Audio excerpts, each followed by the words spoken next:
弟兄姐妹们，大家平安！我们欢迎大家来到 MBC 在主日崇拜里面，愿上帝祝福大家。Kami menyambut saudara-saudara yang terkasih yang mengikuti ibadah di MBC melalui onsite maupun online. Kita bersama-sama pada hari ini kita menyambut semuanya. Yang pertama-tama kami mengucapkan selamat tahun baru Imlek 2022. Kiranya kesehatan dan damai sejahtera Allah yang menyertai kita. 我们 MBC 要恭祝大家新年快乐，新年满满，愿上帝的爱祝福我们满满，愿上帝的爱能带领我们大家。Mari kita tahun ini bersama-sama berkomitmen bertumbuh di dalam firman-Nya dan anugerahnya bersama kita mengasihi Tuhan dan sesama. Kita bersama dapat mendoakan dan dapat memenangkan minimal satu jiwa dalam tahun 2022. Satu jemaat bisa membawa satu jiwa dalam satu tahun. Kiranya Tuhan Yesus memberkati kita. Tuhan Yesus memberkati. Shalom jemaat MBC. Shalom. Sebelum kita memulai ibadah kita, mari kita bersatu di dalam doa. Bapa kami yang di surga, terima kasih Bapa, penyertaan-Mu sudah membawa kami ke sini Tuhan, baik itu jemaat yang beribadah secara onsite maupun online. Berkati dan sertai kami dalam ibadah ini, begitu juga kami para pelayan. Terima kasih Tuhan, terima kasih Bapa, amin. Hari ini ada sukacita? Amin. Amin ya. Kita akan memulai ibadah kita. Kita akan bernyanyi lagu.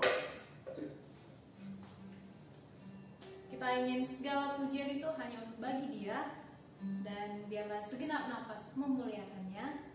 Surga bumi kan berseru, biarlah kudus nama Tuhan. Kita angkat lagu suci, suci, suci. Kita nyanyikan dengan hati yang bersungguh-sungguh.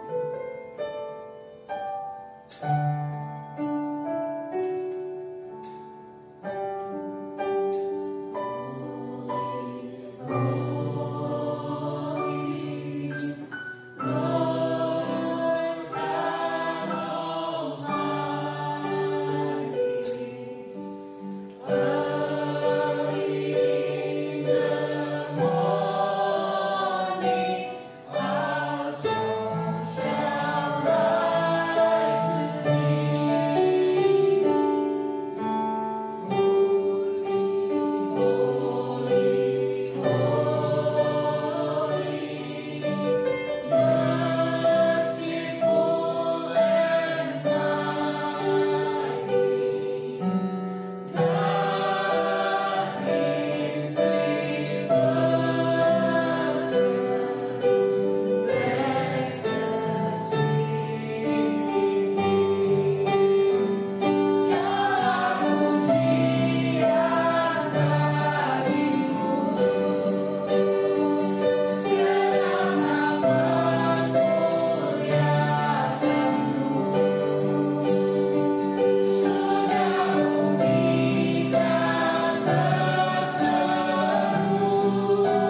kesetiaannya, Dia yang memegang hidupku, sepenuh jiwaku, aku ingin yakin dan percaya Dia yang menuntun langkahku.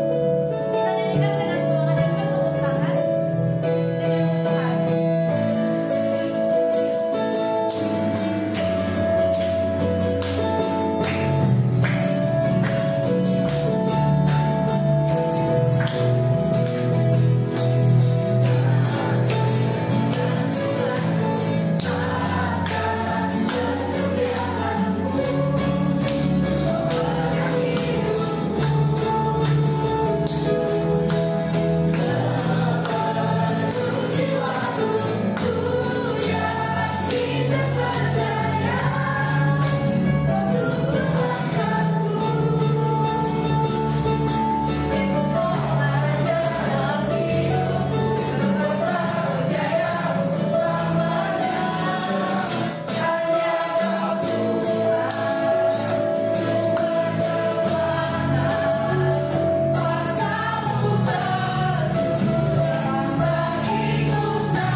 Mari Bapak Ibu Saudari kita bersatu dalam doa.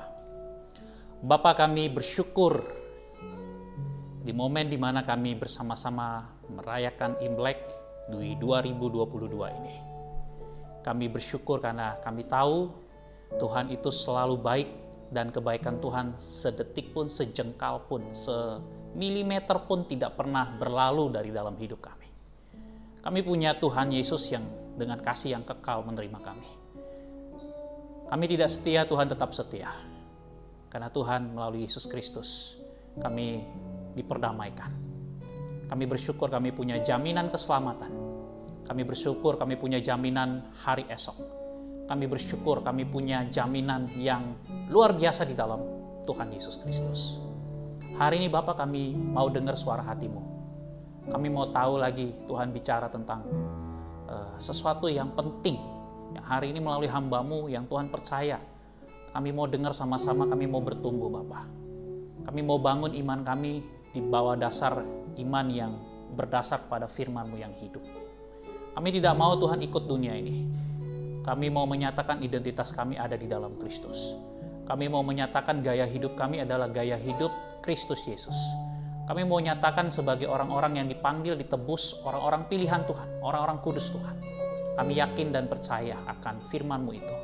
Oleh karena itu Tuhan bicara sama kami. Beritahukan isi hatimu kepada kami. Kami juga mau Tuhan hati kami ini dipersiapkan seperti tanah yang subur, yang siap terima taburan benih firman Tuhan. Kami sama-sama mau diberkati oleh firman. Kami percaya Bapa, di dalam nama Tuhan Yesus kita yang percaya hari ini menerima berkat dari firman, sama-sama katakan amin. Silakan duduk saudara-saudari. Shalom saudara-saudari yang dikasihi. Shalom. Boleh lambaikan kiri kanannya bilang, kamu luar biasa. Yes, amin, amin. Bapak Ibu saudari, senang sekali hari ini saya bersyukur dan saya rindu sekali men-sharingkan sesuatu yang Tuhan taruh dalam hati saya tentang redeem your time ya. Tentang bagaimana kita memiliki satu passion yang tinggi untuk semangat untuk bagaimana kita sebagai orang-orang yang sudah ditebus Tuhan untuk dengan sangat baik mempergunakan waktu yang ada Bapak Ibu Saudari. Waktu itu kita ini berjalan dalam waktu yang disebut dengan kronologi ya, kronos ya. Tahu ya Bapak Ibu pernah dengar kata itu ya. Kita tuh hidup manusia itu ada awalnya, betul ya. Lalu ada akhirnya. Nah, orang bilang sesuatu yang diakhiri dengan baik itu indah ya. Tapi menurut saya kenapa tidak dari awal sampai akhir itu baik ya. Sekalipun saya tahu Bapak Ibu Saudari dalam perjalanan hidup itu ada hal-hal mungkin di waktu hidup kita itu kita ngalamin satu hal yang jahat gitu, satu hal yang mungkin kita jadi korban atau pelaku gitu. Tinggal dua aja pilihannya, pelaku kejahatan atau korban kejahatan ya. Kenapa? Karena kita memang tinggal di tengah-tengah dunia yang sudah rusak Bapak Ibu Saudari. Orang hari ini mau bilang dunia semakin baik, silakan saja. Orang mau memperbaiki dunia ini silakan saja. Tetapi kenyataannya Bapak Ibu Saudari, semakin hari Bapak Ibu Saudari dunia kita ini faktanya tidak semakin baik ya. Kecenderungan manusia itu merusak. Kecenderungan manusia itu tidak ingin yang baik ya. Itu kondisi yang memang sudah dibuatkan jauh-jauh hari. Tetapi Bapak Ibu Saudari ada hal yang sangat penting hari ini saya rindu supaya Bapak Ibu Saudari memahami ketika bagaimana kita belajar untuk menebus waktu yang sudah lewat itu dengan cara kemudian kita memahami. Nanti saya bagikan dua hal prinsip ini kepada kita semua. Dan saya rindu supaya Bapak Ibu Saudari, kerinduan saya, hati saya supaya saya dan saudara juga yang di rumah, Bapak Ibu Saudari, itu bisa membuat satu kerangka ke depan mau ngapain, apa yang harus kita buat. Karena sebelum kita bicara tentang ke depan, 1000 langkah mungkin kita mulai dengan satu langkah terlebih dahulu. Dan itu dimulai dengan apa yang saya sebut dengan hati. Ya, hati. Harus ada hati yang menggerakkan. Bukan karena unsur yang lain. Harus ada hati yang disentuh oleh Roh Kudus. Dan ini yang saya selalu doakan untuk jemaat Tuhan Methodist Blessing Community. Harus ada hati yang disentuh oleh Tuhan. Karena bicara tentang manusia itu bicara tentang hati Bapak Ibu Saudari. Saya selalu dalam khotbah saya tidak mau berusaha untuk mengubah saudara. Saya berdoa supaya Roh Kudus yang mengubah saudara. Karena kalau Roh Kudus bekerja dalam hidup saudara, dia menyentuh apa? Hatimu, hatiku. Bilang kiri kanannya, hatiku, hatimu disentuh Roh Kudus. Amin Bapak Ibu Saudari. Amin.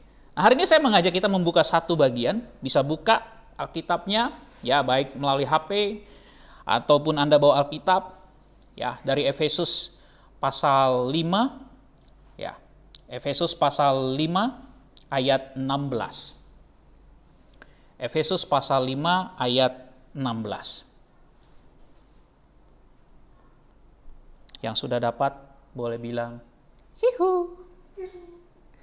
Oh, udah dapat berarti ya. Yang sudah dapat boleh bilang baru 2 orang. Efesus pasal 5 ayat 16. Yang sudah dapat boleh bilang? Oke. Kita mulai ya, saya baca Bapak Ibu Saudari. Silakan diperhatikan di Alkitab masing-masing. Demikianlah firman Tuhan yang hidup, yang menghidupkan jiwaku dan hidupmu. Dan pergunakanlah waktu yang ada, karena hari-hari ini adalah jahat. Sekali lagi saudaraku, dan pergunakanlah waktu yang ada, karena hari-hari ini adalah jahat.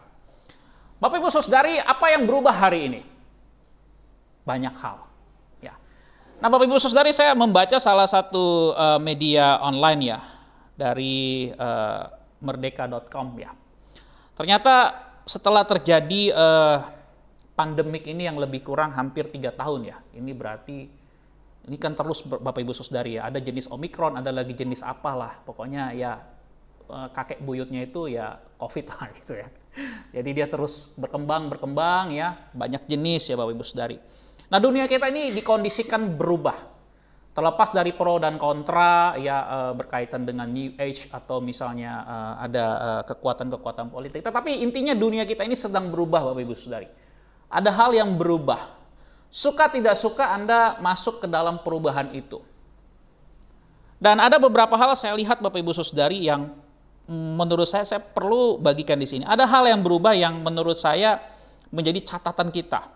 Yang pertama misalnya bicara tentang bagaimana interaksi itu tanpa kontak fisik. Sekarang udah terjadi kan? Kita aja duduk nih sekarang agak jauh-jauhan nih. Ya. Sekarang kalau kita salaman kayak dulu masih mau nggak? Ya 1-2 mungkin yang kenal banget. Oke ya, tapi kalau Anda anggap itu orang asing, ya mau salaman. Agak sulit ya. Kalau dulu di gereja kan kita punya penerima tamu itu, hospitality itu salam, shalom gitu ya. Bahkan di beberapa kebudayaan itu ada yang cium pipi, kiri, kanan, begitu. Ada ya. Sekarang masih berjalan? Udah kurang ya. Ya, nggak lagi. Kenapa? Karena orang takut. Ya. Nah kita masuk ke dunia di mana lebih banyak interaksi tanpa kontak. Artinya interaksi yang terjadi di media secara online itu lebih banyak, ya. Dan ini benar-benar Bapak Ibu Saudari hari ini sudah terjadi. Dan perkembangan metaverse pernah dengar? Dunia metaverse, ya. Bahkan ada gereja metaverse, judi metaverse, ya. Ya, semua bisa dipakai. Ya, orang berinteraksi di dunia maya. Seperti kayak kita gini juga. Bahkan tanah-tanah kaflingnya itu dijual. Saya nggak tahu di situ ada nggak tanah pekuburan. Belum cari, belum baca. Jangan-jangan tanah pekuburan metaverse ada juga. Saya nggak tahu. Ya. Tapi orang berinteraksi sekarang ya di dunia metaverse itu luar biasa. Dulu mungkin alatnya masih apa ya? Mungkin masih uji coba. Tapi itu sudah ada Bapak Ibu Saudari. Ya. Kita menuju ke sana. Orang berinteraksi, ya dia bisa pakai apa namanya istilah avatar ya. Ya di dunia metaverse itu ya. Avatar, ya mungkin ya ada sisi positifnya. Misalnya kalau misalnya ya kita bisa gonta-ganti lah muka kita yang sesuai kita inginkan ya. Jadi kotak-kotak ya, perutnya tadi mungkin 1 pack jadi 4 pack gitu ya. Jadi ya kita bisa gonta-ganti gitu. Tapi Bapak Ibu Saudari itu terjadi perubahan yang luar biasa. Betul ya Bapak Ibu Saudari, apalagi anak-anak muda pasti excited ya. Saya lihat di berita-berita di media online itu orang-orang kita pada excited ya. Bahkan tanah-tanahnya itu dijual dan laku Bapak Ibu. Ya, luar biasa laku ya. Ini yang terjadi dengan dunia kita. Dulu nggak pernah tuh ngebayangin ya seperti itu. Tapi ini sekarang perubahan yang luar biasa Bapak Ibu Saudari. Lebih banyak interaksi tanpa kontak langsung. Orang kenal mungkin hari ini mungkin Anda bisa kenal di banyak negara teman-teman. Ya, kalau Anda bisa akses bisa berbahasa Inggris, berbahasa Mandarin, Anda punya akses yang cukup luas ya. Dengan orang-orang baru Anda bisa kontak tanpa harus bertemu dengan orang itu. Bisa bangun bisnis, bisa tanpa harus ketemu dengan orang itu. Ya, tapi ini satu realita yang sedang berubah. Apalagi yang berubah menurut Bapak Ibu Saudari? Ada lagi yang berubah? Nah ini Bapak Ibu Saudari, infrastruktur digital akan semakin kuat. Ini juga perubahan yang luar biasa. Baru kemarin kita bicara 5.0. Di Tiongkok sekarang sudah dikembangkan lagi 6.0. Untuk mengatasi masalah yang ada di 5.0 ya, satu teknologi ya. Jadi Bapak Ibu Saudari ini satu perkembangan yang sangat cepat ya, sangat cepat. Infrastruktur digitalnya itu akan semakin kuat. Jadi bangun ya, banyak hal ya. Dulu bagi beberapa orang menganggap ya kalau bicara tentang cryptocurrency atau misalnya bicara tentang kita sering kenal BTC apa sebagainya, orang berpikir itu mungkin ya dulu kita berpikir itu hanya sebatas keuangan atau investasi atau mungkin yang skeptis ya agak skeptis bilang itu judi. Tapi satu sisi sekarang dunia bergerak ke arah situ Bapak Ibu Saudari. Ya. Dengan kalau Bapak Ibu Saudari suka mengikuti hal-hal investasi dan keuangan, kasus XRP dengan SEC ya. Itu adalah satu kasus yang sebenarnya persaingan bargain bisnis yang sangat besar. Itu berbicara dengan sistem keuangan yang hari ini yang sedang berkembang. Bukan hanya bicara satu negara Bapak Ibu Saudari, tetapi ini bicara secara global. Melalui infrastruktur digital ini sedang ada satu agenda besar Bapak Ibu Saudari, di mana dunia kita ini akan dibuat secara kalau dibilang mau dikuasai juga, tapi saya pikir ini nanti sistemnya ke arah situ Bapak Ibu Saudari. Ya, satu dunia. Ya, itu lebih kurang. Lalu kemudian Bapak Ibu Saudari, apalagi yang kemudian berubah Bapak Ibu Saudari berkaitan dengan dunia kita ini? Saya lihat Bapak Ibu Saudari, belanja online juga semakin marak. Siapa yang nggak pernah belanja online hari ini? Angkat tangan. Kalau Anda angkat tangan mungkin orang akan rasa aneh. Ada yang nggak pernah belanja online? Semua pernah belanja online ya? Atau lagi belanja online pas Buksu lagi khotbah nih? Karena sekarang banyak lagi khotbah, orang ya nggak tahu ya mau ngapain aktivitas di situ. Ada keranjang dulu ya. Manfaatin waktu nih. Masukin keranjang dulu ya, baru nanti. Betul nggak ya? Sekarang semua orang belanja online ya, serba gampang ya, praktis. Ya, harga juga bisa lebih murah ya. Kecuali ya beberapa kasus kayak COD kemarin sempat viral tuh, emak-emak ya ngebanting, ngebanting belanjaan COD dia gitu ya.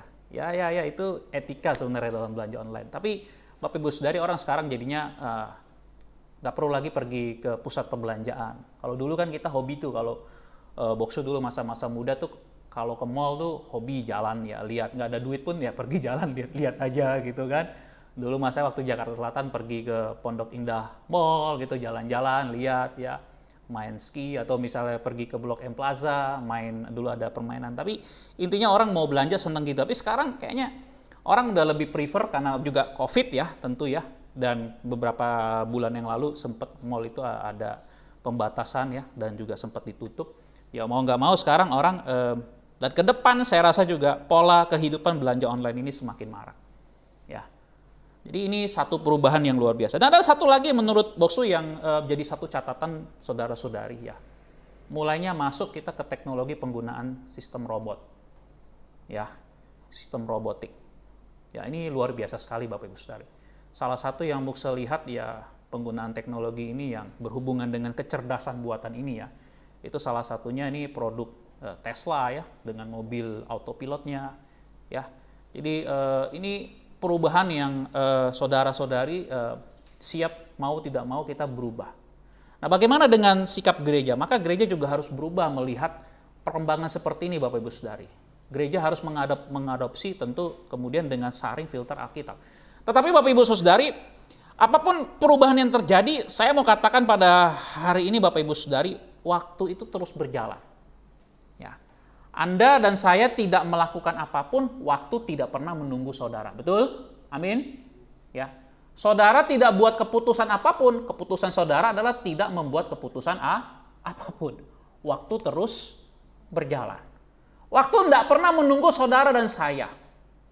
Nah, oleh karena itu Bapak Ibu Saudari, dalam bagian ini Paulus memandang pentingnya kita mempergunakan waktu kita dengan sangat baik.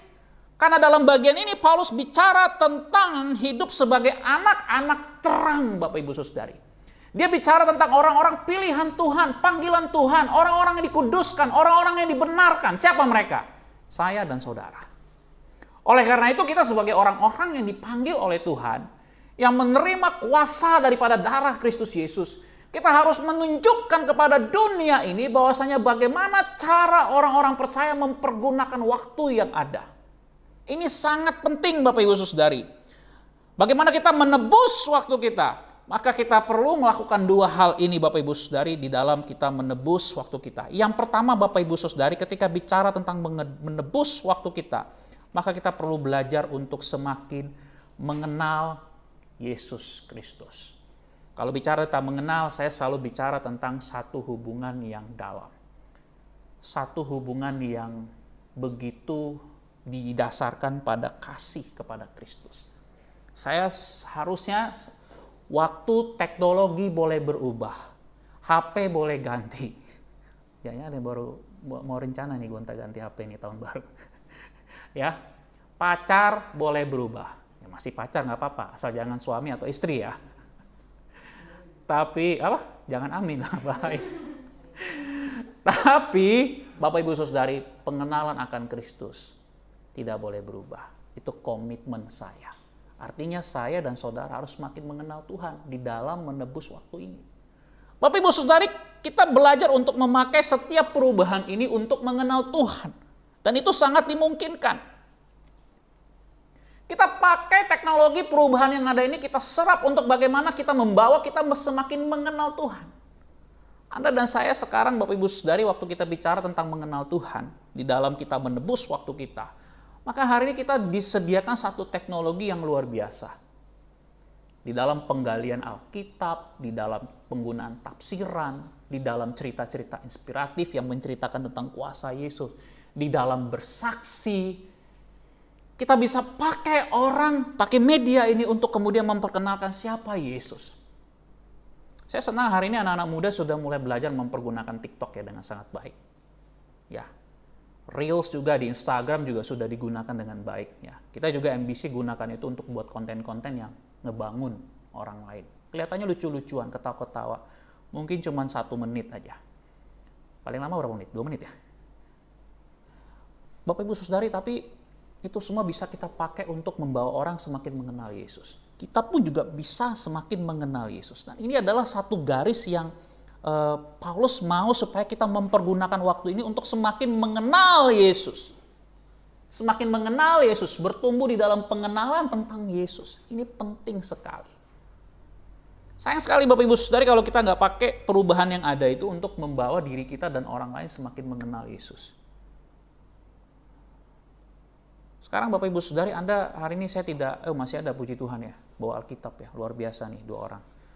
Nah, saya juga, ya karena saya di sini mungkin kalau di luar, tapi sekarang orang cenderung kan ini ya, pakai HP ya, gadget, smartphone ya, kemana-mana ya Alkitab Anda bisa dibawa di dalam situ. Praktis nggak? Praktis. Tetapi sekarang pertanyaan dengan kepraktisan itu makin mengenal Yesus nggak? Kalau dulu kan gede-gede itu bawa Alkitab tuh ya, betul ya? Kemana-mana jalan bawa Alkitab ya. Belum lagi kalau dulu Musa sempat kalau dibawa Alkitab itu karena dulu akses masih pakai angkutan umum, diliatin orang. Yang hari Minggu orang Kristen gitu. Bawa Alkitab gitu. Kayak mungkin di Medan nggak terlalu kelihatan kali ya bawa Alkitab, bangga gitu, banyak orang Kristen. Tapi kalau di daerah-daerah tertentu itu bawa Alkitab, udah orang Kristen kayak ada satu cibiran tersendiri begitu. Tapi Bapak Ibu Saudari, intinya adalah melalui teknologi ini, perubahan ini, akses itu semakin dibuka dan kita semakin dipermudah. Ya, banyak sekali di Android itu, di Play Store Anda bisa download ya, banyak aplikasi dan tafsirannya. Bukan hanya Alkitab dalam berbagai bahasa, ya, tetapi juga penafsiran-penafsirannya, pandangan-pandangannya. Saya dan Anda bisa belajar dengan sangat baik. Nah, apakah itu semua membangun saudara untuk semakin mengenal Kristus Yesus? Ini pertanyaan yang sangat penting yang hari ini saudara dan saya perlu jawab. Makin kenal Yesus nggak? Hubungan kita makin bertumbuh di dalam kasih terhadap Kristus Tuhan. Bapak Ibu Saudari, Anda sudah menjadi orang percaya berapa tahun? Mulai dari Anda menerima baptisan. Ya. Tentu yang saya maksudkan di sini adalah bukan baptisan hanya sebatas seremonial kegiatan keagamaan. Tetapi adalah baptisan yang betul-betul Anda membawa Anda terhisap, betul-betul Anda menjadi seorang yang dilahirbarukan. Karena baptisan secara seremonial, secara keagamaan, ya saya bukan menentang, tetapi itu juga harus diikuti dengan satu baptisan yang berhubungan dengan sentuhan dari baptisan Roh Kudus itu sendiri, yaitu kepenuhan Kristus. Anda semakin bertumbuh. Nah, dari mulai peristiwa itu sampai dengan hari ini, saudara, ada nggak sesuatu hal yang membuat saudara itu mengalami perubahan? Ada nggak sesuatu hal yang membuat saudara itu terlihat berubah yang luar biasa? Nah, Bapak Ibu Saudari, penting sekali kita semakin mengenal Yesus. Nah, suatu hari Bapak Ibu Saudari, di satu kota di Amerika ada seorang profesor pergi keliling. Dia mau cari ya orang-orang, dia buat satu sampel secara acak. Dia pilih orang-orang tertentu, dia interview. Pertanyaannya sederhana, apa yang paling membuat Anda bahagia? Kalau saudara ditanya begitu, saudara jawab apa? Apa yang paling membuat saudara bahagia? Nah, inilah pertanyaannya. Ya. Lalu profesor itu pergi. Dia ketemu dengan seorang pebisnis muda terlihat sangat ambisius, ya, dengan setelan jas yang rapi, bersiap untuk pergi berbisnis.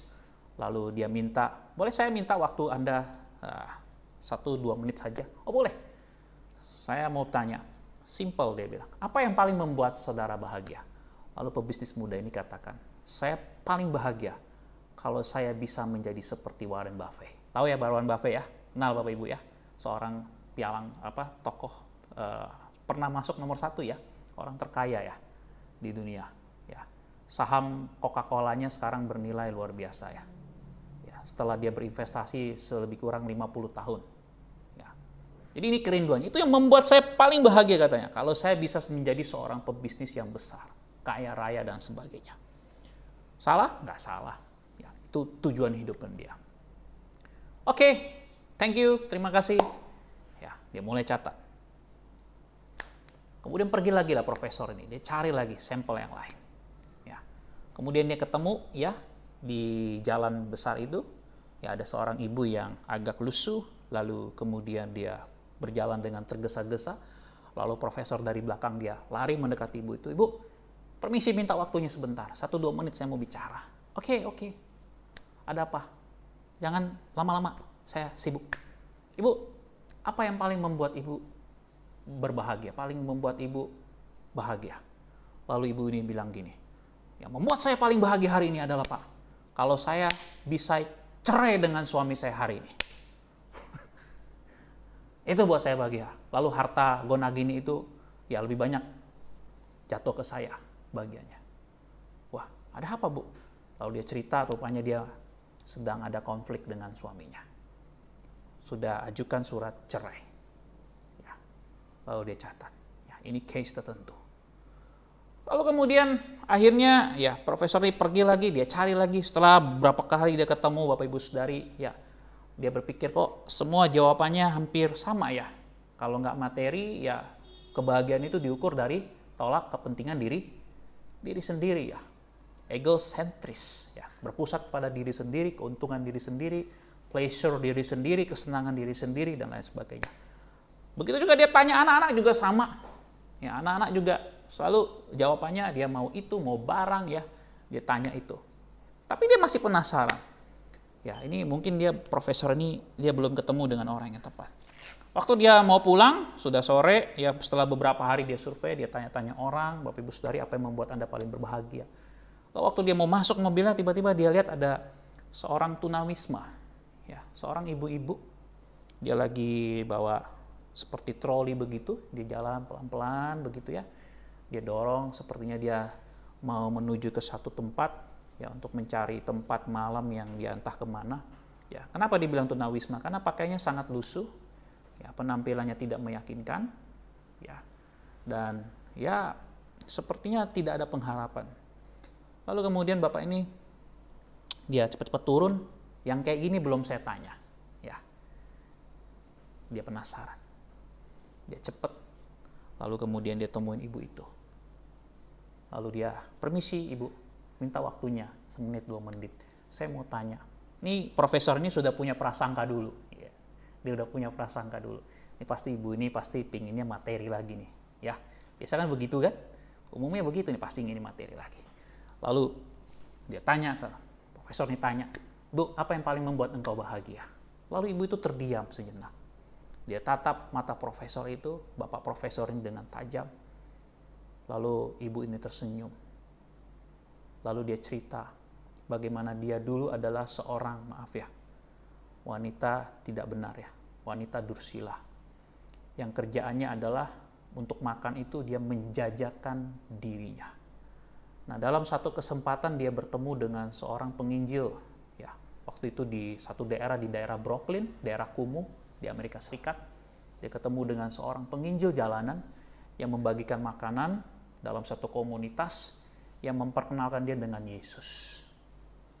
Lalu ibu ini katakan dengan sangat yakin, dengan mulai air matanya yang tadinya penuh ketegangan, tetapi waktu bapak itu bertanya, dia bersyukur, lalu dia diingatkan kembali. Lalu dia katakan, sekalipun saya begini Pak, ya, saya mau katakan, yang paling membuat saya berbahagia adalah waktu saya berjumpa dengan Yesus. Saya yang tidak berharga, saya yang merasa jijik, kotor dengan tubuh saya sendiri, jiwa saya yang sudah rusak, jiwa saya yang terhisap ke dalam kegelapan, saya yang sudah menggadaikan hidup saya, hidup di dalam kegelapan, yang menjual diri saya untuk kesenangan yang tidak biasa. Tetapi waktu saya bertemu dengan Yesus, itulah the moment of the truth, momen kebenaran yang paling membuat saya berharga. Lalu ibu itu menangis. Lalu profesor itu mencatat. Dan dia pulang. Dan dia melihat jawaban ibu itu luar biasa. Bapak Ibu Saudari, bagaimana dengan saudara dan saya hari ini? Setelah saudara dan saya mengikuti Yesus, apakah the moment of the truth itu? Ya, momen kebenaran itu. Ketika saudara dan saya bertemu dengan Yesus, apakah itu masih menjadi sesuatu hal yang membuat saudara dan saya sangat bahagia, sangat happy? Dan inilah yang mau kita bagikan, mengenal Yesus, bertumbuh di dalam pengenalan Yesus. Bapak Ibu Saudari, ini kita akan memasuki tahun yang disebut apa? Tahun apa? Harimau ya. Banyak sekali prediksi Bapak Ibu Saudari. Orang hari ini aja belum masuk tahun baru aja, ya orang udah banyak sekali berita-berita menakutkan. Apalagi kuartal pertama ini yang diduga akan terjadi ya guncangan besar terhadap perekonomian. Ya. Masih masuk kuartal pertama. Kuartal kedua tidak ada yang bisa memprediksi. Hari ini nggak ada yang bisa memprediksi Bapak Ibu Saudari. Sulit sekali, kita dipenuhi dengan satu berita ketakutan, kecemasan yang luar biasa. Ahli-ahli ekonomi nggak bisa memprediksi apa yang ke depan. Ahli politik juga, geopolitik juga, nggak bisa memprediksikan apa yang terjadi dengan ke depan. Apa yang akan terjadi di bawah dampak dari COVID ini. Itu terlalu banyak. Orang sulit sekali sekarang memprediksi Bapak Ibu Saudari. Penuh dengan ketakutan, kecemasan, kebimbangan, keraguan. Ini yang terjadi di tengah-tengah dunia kita. Tetapi Bapak Ibu Saudari, di tengah-tengah dunia yang dikatakan oleh Paulus memang jahat Bapak Ibu Saudari. Tetapi waktu kita belajar untuk redeem, untuk menebus waktu kita percaya mengenal Kristus akan menolong iman saudara dan saya untuk tetap tenang di dalam kondisi seperti itu. Amin. Bilang kiri kanannya, tetap tenang.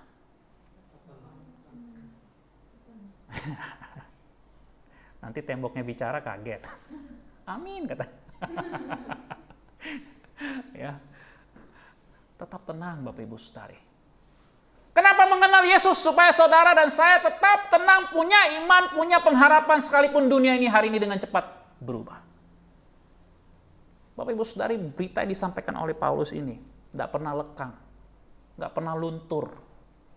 Ya, hari ini orang semua bisa luntur, betul nggak? Yang cantik, ya Anda mungkin berapa tahun kemudian masuk menopause, ya Anda bisa luntur kecantikannya. Amin? Enggak. Haleluya. Berarti ini suami-suaminya harus keluarkan uang sangat banyak ini, operasi sana sini. Oh enggak. Ya. Bisa luntur. Anda beli pakaian hari ini begitu bagus, sekali, 2 kali, 3 kali cuci, warnanya bisa memudar. Betul nggak? Ya. Bisa memudar. Semua yang ada di dunia ini nggak abadi. Semua terbatas. Tapi kalau Anda dan saya mengenal Yesus, Anda punya pilihan yang tepat. Itulah kekekalan. Mengenal Yesus itu sangat penting, Bapak Ibu Saudari. Itu investasi yang tidak akan pernah terkena dampak inflasi. Amin. Itu adalah investasi yang nggak pernah mengenal kata bangkrut kalau saudara dan saya mengenal Yesus. Saudara dan saya akan bertumbuh, jadi kuat. Orang kiri kanan mau bilang apapun, yang penting aku kenal Yesus, aku punya hikmat dari Yang Maha Tinggi. Aku tahu apa yang harus kuputuskan dalam hidup ini. Amin. Karena saudara dan saya punya Yesus yang hidup. Ini penting saudara dan saya harus sampaikan. Ini penting saudara dan saya harus betul-betul menebus waktu saudara dengan cara mengenal Yesus. Saudara mulai hari ini putar lagu-lagu rohani di mobilmu, di rumahmu. Ya. Mulai lagi bangun bahtera keluargamu. Mulai lagi bangun kehidupan rohanimu untuk mengenal Yesus. Jangan mau kalah, saudara. Saudara harus makin mengenal Tuhan. Kalau saudara sudah nggak punya kerinduan, hari ini saya dorong saudara, kembali lagi. Minta Tuhan kembalikan, Tuhan refresh aku. Segarkan jiwaku, hatiku, sentuh kembali. Supaya aku punya kerinduan yang paling dalam itu mengenal Yesus. Memuliakan Yesus. Amin. Boleh bilang kiri kanannya, depan belakangnya, yang ada orangnya tentunya. Katakan, yuk mulai mengenal Yesus. Ya, di rumah juga ya. Mulai mengenal Yesus. Itu investasi yang luar biasa, saudara. Sekali lagi saya katakan, kalau saudara semakin mengenal Yesus, saudara nggak akan takut. Dunia bisa kasih kecemasan. Ya, tapi saudara nggak akan takut. Karena saudara punya Yesus. Dia jamin hidupmu. Bukan hanya untuk hari esokmu, tetapi masa depanmu, kekekalanmu. Bahkan setelah engkau mati, kau punya jaminan di dalam Yesus. Nggak usah takut. Jangan andalkan manusia, Bapak Ibu Saudari. Anda mengenal Yesus, andalkan Yesus. Dia satu-satunya. Yang kedua, yang terakhir, Bapak Ibu Saudari, apa sih yang Paulus maksud dari menebus waktu? Maka kita perlu membangun waktu kita mengenal Yesus, maka orang-orang yang ditebus, orang-orang pilihan Allah, dia akan mempergunakan waktu dia untuk membangun kualitas hidup. Anda tahu kualitas hidup? Ya. Anda punya panggilan untuk membangun kualitas hidup. Kita di MBC sudah pernah sharing tentang temperamen, tetapi juga dengan menggunakan talenta dan juga spiritual gift, ya, karunia-karunia rohani di Instagram kita. Tujuannya apa sih, Boksu? Tujuannya adalah saya bagi itu supaya Bapak Ibu Saudari membangun kualitas hidup. Anda punya kualitas hidup. Sehingga dunia ini bisa bilang, nah ini baru orang Kristen. Artinya Anda punya kualitas hidup. Kelihatan Anda adalah orang Kristen melalui cara selain Anda mengasihi, tetapi juga Anda punya kualitas hidup. Ini orang Kristen gitu. Kantor buka jam 7, jam 6 Anda sudah datang. Luar biasa nggak? Ya, luar biasa, bukan kurang kerjaan, ini luar biasa. Passionnya tinggi kali ya, dedikasi terhadap pekerjaannya luar biasa. Passion kali ya. Ya. Jangan kantor buka jam 7, Anda datang jam 9. Jangan. Itu kualitas hidup, Bapak Ibu Saudari. Apalagi kualitas hidup? Anda punya kemampuan. Saya ingat, Bapak Ibu Saudari, dalam Alkitab banyak sekali contoh ya. Salah satu juga yang dari sekian banyak yang saya kagum itu Daniel, Sadrak, Mesak, dan Abednego. Mereka terkenal orang yang sangat pintar di antara orang-orang yang pintar. Tapi bukan hanya masalah itu, Bapak Ibu Saudari. Kualitas hidup itu bukan hanya masalah akademis saja. Tapi mereka punya kehidupan pribadi yang luar biasa. Ya. Kalau hari ini di tengah-tengah Indonesia susah mencari orang yang mungkin pejabat yang betul-betul tidak korupsi. Ya. Mungkin ya saya berdoa supaya Anda ini calon-calon pejabat ya, kalau Tuhan panggil ke arah sana, ke dunia politik, Anda adalah calon-calon muda-mudi, orang-orang yang punya hal seperti itu. Punya ciri khas seperti itu. Itu kualitas, Bapak Ibu Saudari. Sehingga dunia ini melihat ya, sehingga waktu yang kemudian Tuhan percayakan ya, waktu itu menjadi waktunya Tuhan untuk saudara. Anda pakai kata waktu ini pakai kata kairos. Anda bisa menggunakan kehidupan Anda untuk kemuliaan Tuhan, untuk kairosnya Tuhan. Jadi selalu ada Tuhan di mana saudara hadir. Hidup saudara itu jadi terang. Hidup saudara itu jadi garam. Karena prinsip ini Anda lakukan. Saya mau membangun kualitas hidup saya. Dulu saya pernah khotbah tentang spirit of excellence. Ya. Karena saudara adalah orang-orang tebusan.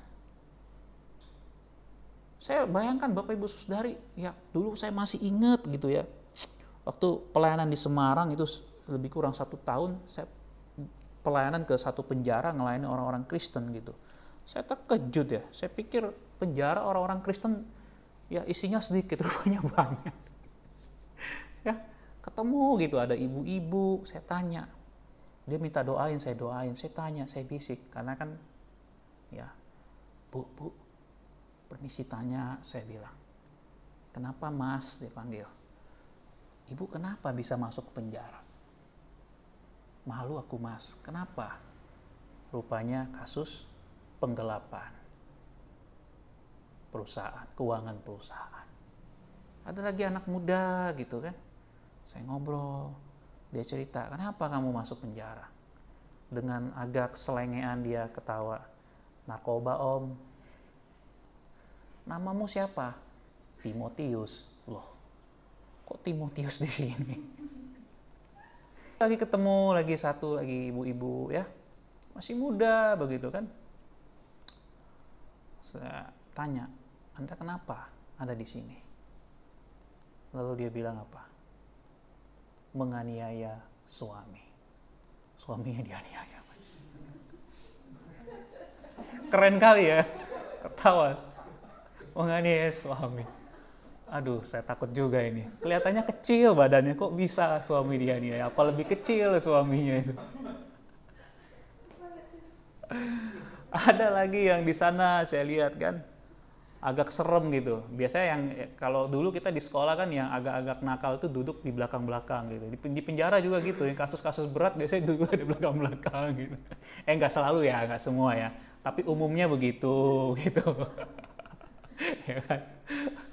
Saya juga pernah ngajar jadi guru, begitu jadi guru ingat masa lalu, iya dia juga ya dulu. Cuman saya tanya, datengin, dia pikir saya nggak mau ke situ, saya dateng gitu kan. Ya, saya tanya dia, ya ngobrol sama dia, ya ini ada tato sih saya lihat di badannya gitu. Saya udah pikir nih pasti nih case-nya nih berat ini, saya pikir. Emang berat. Saya tanya, ya dari logat-logatnya tahu ya, Lai kenapa Lai di sini Lai? Lalu dia bilang, saya bunuh orang pak, katanya. Telun ludah juga saya. Nggak boleh salah bicara nih. Tapi sedih Bapak Ibu, saya tanya, ya saya lihat namanya tahu siapa? Namanya sama pula sama di sini. Namanya Paulus pula. Paulus namanya, tapi dia bunuh orang. Bapak Ibu Saudari, ini realita. Kenapa bisa demikian? Karena dia nggak mengerti untuk menebus waktu dia. Anda dan saya sudah dipanggil, sudah menerima kuasa kebangkitan Kristus. Anda dan saya dipanggil untuk punya kualitas hidup. Amin.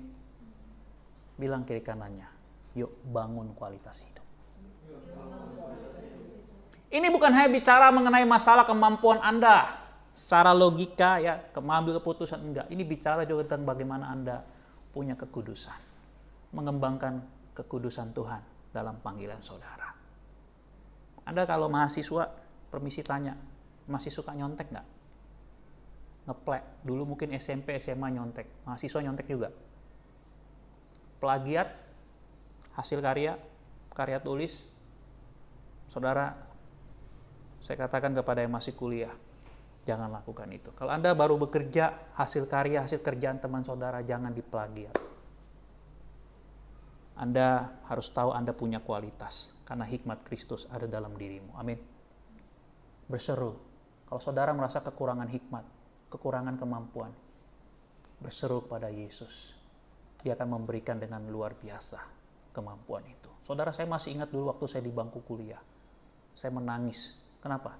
Karena saya dulu murid yang ya dibilang badung, ya memang badung sih. Tapi saya terima kenyataan itu karena saya badung. Saya dulu nggak pernah belajar, saudara. Tugas saya hanya satu, memikirkan strategi mencontek yang paling baik di kelas. Jadi kalau setiap kali ada, dulu Eptanas namanya, sekarang apa namanya? Eptanas dulu masa saya, sekarang SBM ya. Itu saya sudah pasti dengan gerombolan tuh di kamar mandi atau di kantin sekolah paling pojok, itu lagi ngelepek di paha itu jawaban-jawaban soal. Ya puji Tuhan sih pada waktu itu Tuhan baik menolong saya, jawabannya itu benar-benar gitu. Tapi ini nggak usah dicontoh ya. Entah bagaimana teman saya nakal itu punya akses ke dinas pendidikan. Ya, tapi ini bukan untuk apa ya Bapak Ibu ya, oknum lah kita bilang. Ya, itu aja dulu kerjanya. Sampai masuk ya Tuhan panggil waktu itu. Tapi ini satu kebiasaan yang dulu saya agak berat. Masuk ke bangku kuliah, ya Tuhan panggil jadi hamba Tuhan, saya terima. Ya, dalam singkat cerita lah, saya kalau cerita itu panjang, tapi dalam sebuah KKR saya bertobat. Saya terima Yesus, itu SMP, SMA diperbaharui lagi, saya bertobat, dan SMA itu saya kembali dibaptis secara Roh Kudus, saya terima beberapa karunia yang sampai hari ini saya pakai. Tetapi ada satu karakter yang Tuhan mau bentuk di bangku kuliah. Nah, waktu saya di sana saya stres luar biasa. Ternyata sekolah teologi itu susah. Nggak segampang yang saya bayangkan. Saya harus belajar bahasa Ibrani, bahasa Yunani, ya, dan di pembentukan setiap kali itu ada tet, itu saya udah tahu mau ngapain. Tet belajar, tet doa, tet renungan, tet kerja praktis. Itu bel maksudnya tet itu. Stres saya. Saya stres mau ngapain? Mau angkat koper, malu, ya. Karena saya orangnya kalau udah memulai sesuatu pantang untuk mundur. Harus selesai nih. Tapi waktu itu saya sudah lelah, capek. Paling capek itu mikirin kalau belajar. Karena memang di situ dikondisikan nggak bisa nyontek. Kalau nyontek ketahuan Anda kena teguran sampai teguran paling keras itu keluar. Dan Anda bisa tahu saya selama SMP, SMA itu jarang sekali belajar ya. Tapi begitu di situ saya harus belajar dengan sungguh-sungguh, itu stresnya minta ampun. Otak saya itu seperti mau terbakar. Karena menghafal, saya paling tidak suka menghafal. Tapi mau nggak mau saya harus menghafal. Target saya harus dapat nilai A. Ya, lucu ya, nggak mau kerja keras, mau dapat nilai A. Nah, itu yang Tuhan mau ubah, saudara. Sampai saya berlutut, saya berseru pada Tuhan di asrama doa itu. Jadi saksi bisu. Tembok itu jadi saksi bisu. Cuman 2 kali 2 mungkin ya, itu ukurannya. Saya berseru di situ. Baru Tuhan kasih. Amsal 1 ayat 7 itu. Takut akan Tuhan adalah permulaan pengetahuan. Tetapi orang bodoh membenci hikmat dan didikan. Lalu Mazmur pasal 119 itu, engkau lebih bijaksana daripada semua pengajarmu. Karena apa? Firman. Pada waktu itu saya dapat peneguhan. Dari sejak itu saudara, ketika kita berseru sama Tuhan, saya punya pengalaman, saya mau bagi pada saudara. Tuhan itu luar biasa murah hati. Pada saat itu seperti dia bukakan pemikiran saya. Sehingga saya punya hikmat yang luar biasa. Dan yang paling luar biasa menurut saya, bukan hanya itu bagian dari sedikit saja proses. Tetapi yang luar biasa Tuhan kasih saya namanya mental manusia baru. Mental anak-anak Allah. Mental orang-orang kudus. Apa mental anak-anak orang-orang kudus? Ini dia. Spirit of excellence. Itu benar-benar Tuhan taruh. Sehingga saudara bisa lebih cerdas dari semua pengajarmu. Betul saudara. Itu terjadi. Kenapa? Ya karena saya sebelum belajar saya baca dulu. Bahkan baca yang belum disuruh, yang nggak disuruh pun. Jadi saya suka baca saudara. Belum disuruh belajar, saya belajar. Karakternya itu Tuhan ubah. Ubah itu dari mana? Hati tadi. Ada semangat. Tadinya berpikir saya nggak bisa. Mindsetnya berubah. Saya bisa. Tuhan beserta saya. Amin. Hari ini saudara, saya ingin saudara memiliki hal ini. Mari kita ambil waktu kita untuk berdoa. Saudara, jangan biarkan hari ini berlalu begitu aja. Saudara berdoa sama Tuhan. Di 2022 ini. Saudara minta sama Tuhan. Tuhan, aku pingin punya kehidupan. Makin punya hubungan dengan Yesus. Saudara tutup mata saudara. Ambil waktu berdoa di hadapan Tuhan. Berdoa antara saudara dengan Tuhan. Coram Deo di hadapan Allah. Antara saudara pribadi dengan Tuhan. Saudara harus berdoa. Apa sih yang mau Tuhan mau dalam hidupmu? Tuhan, aku mau mengenal Engkau.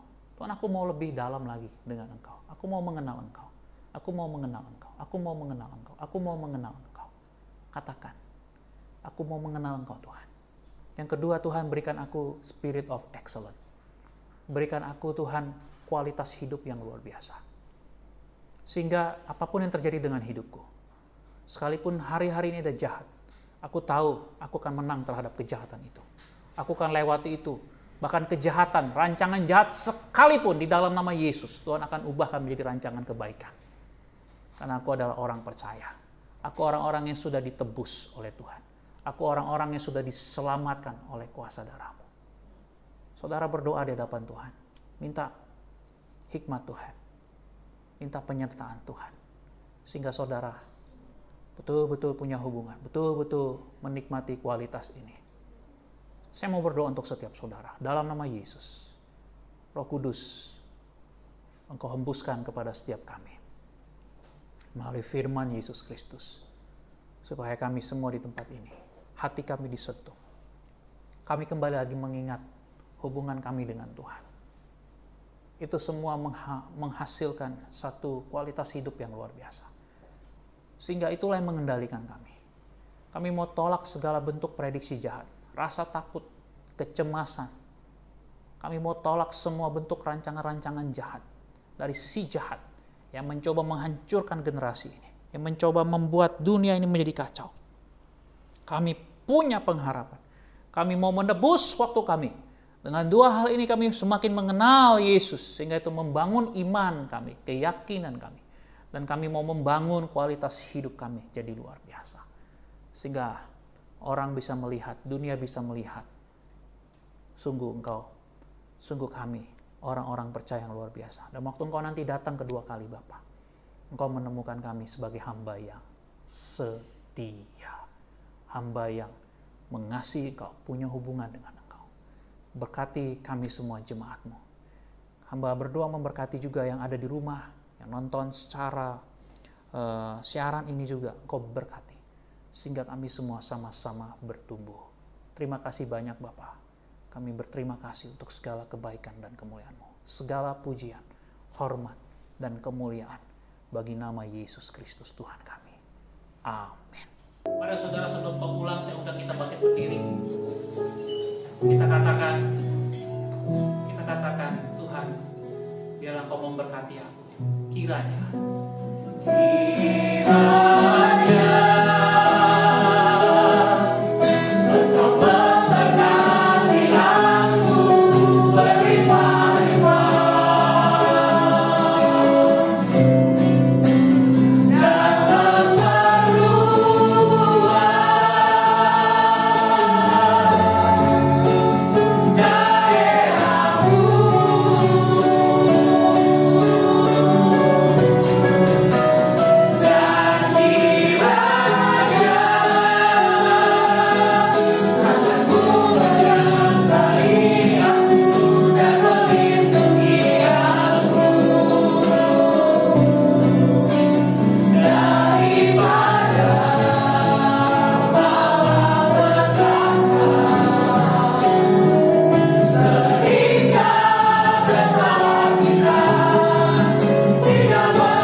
Damai sejahtera dari Allah Bapa, kasih sayang dari anaknya Tuhan kita Yesus Kristus, serta pertolongan, pendampingan, dan penghiburan dari Allah Roh Kudus.